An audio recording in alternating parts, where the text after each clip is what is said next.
కొందరు భక్తులు ఒక పాట పాడుకున్నారు.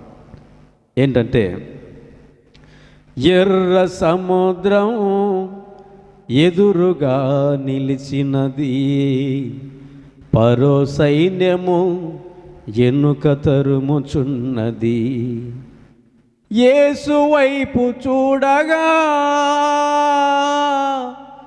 ఆయనను వేడగా, ఎర్ర సముద్రం పాయలైపోయినది, పరో సైన్యము మునిగిపోసాగినది. ఎర్ర సముద్రం పాయలైపోయినది, పరో సైన్యము మునిగిపోసాగినది. దేవునికి స్తోత్రం కలుగునుగాక. శత్రువు వెనక తరుముతూ ఉంటే, శత్రువును చూసినంత వరకు, శత్రువును బలాన్ని, వాళ్ళ జనాన్ని, వాళ్ళ ఆయుధాలు చూసినంత వరకు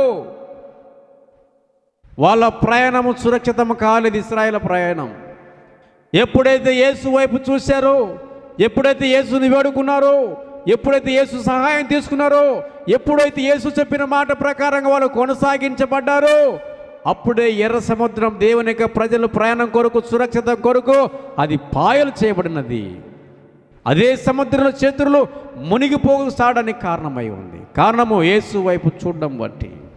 నీకున్న సమస్యలను బట్టి, నీకున్న శత్రువులను బట్టి, నీకున్న సమస్యలను బట్టి నువ్వు వాటి వైపు చూసినంత వరకు నీ ప్రయాణం సురక్షితము కాదు. నీవు జయ జీవితాన్ని పొందలేవు. యేసు వైపు చూడు, యేసు వైపు చూడు, యేసు వైపు చూస్తూ నువ్వు ప్రయాణించు.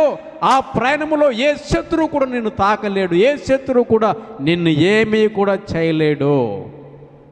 దేవునికి స్తోత్రాలు కలుగునుగాక. దేవుని నామానికి మహిమ కలుగునుగాక.